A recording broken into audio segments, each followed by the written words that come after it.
Good evening, everyone, and thank you for joining me for the Art of Storytelling. My name is Miss Cortney. By now, most of you should have received your story writing journals. If you have not received your story writing journals, please be sure to stop by the library and pick them up. So tonight, I would like to start out with the 6 traits of writing. The 6 traits of writing are how we're going to make ourselves better writers. First are our ideas. And the ideas are the main message of the piece, the main theme, together with all the supporting details that enrich and develop that theme. Ideas are strong when a message is clear and not garbled. The writer chooses the details that are interesting, that are important, and that are informative. You don't want to tell your reader something, you want to show your readers something.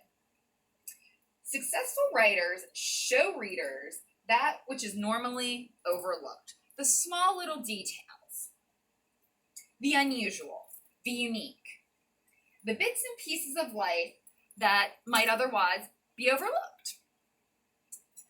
Next is our organization, and that is the internal structure of a piece of writing, the thread of central meaning, the pattern and sequence.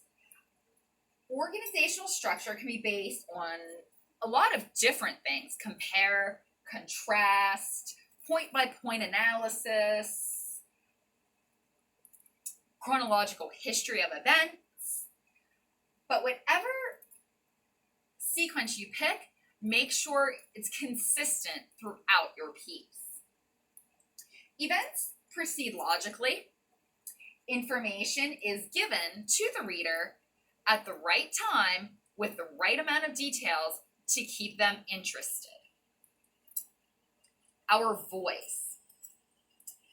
And our voice is the writer coming through to the reader in words.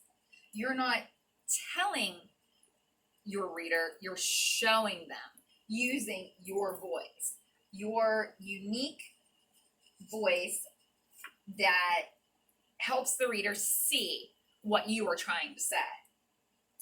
Word choice. Now, word choice is very important. You want to use colorful, rich, descriptive words. You want to use words that, again, show and don't tell.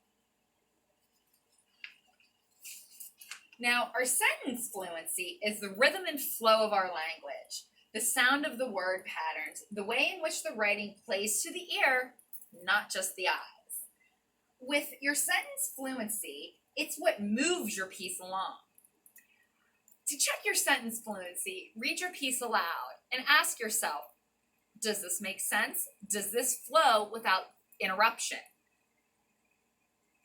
And then finally are our conventions. And our conventions is basically our spelling, our punctuation, our capitalization, our grammar and usage, and our paragraphing. And since this trait has so many pieces to it, ask yourself, how much work would an editor have to do to prepare the piece for publication?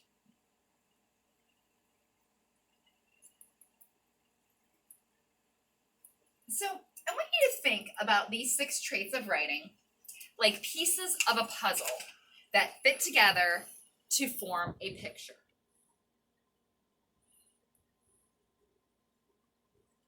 Now, keeping the 6 traits in mind, I'm going to read to you 2 pieces. And I want you to think about the word choice in each of them, as well as the ideas, organization, voice, sentence fluency. It was a dark and stormy night with heavy rain and wind.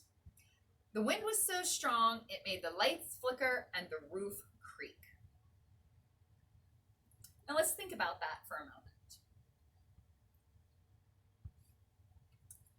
And the next piece, this is from Edward Bullen Layton's Paul Clifford.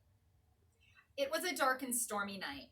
The rain fell in torrents, except at occasional intervals when it was checked by a violent gust of wind which swept up the streets, for it is in London that our scene is set, rattling along the housetops and fiercely agitating the scantly flame of lamps that struggled against the darkness.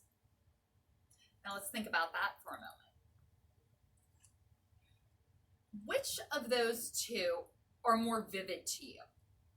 Which of those two are showing you what's going on and not telling you what's going on?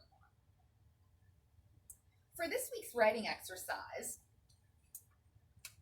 I would like you to write a vivid description of no more than 6 sentences of something interesting that you saw. And a bonus, if you can do it without repeating words. Thank you very much for your time this evening, and I hope everyone has a great night. Happy writing!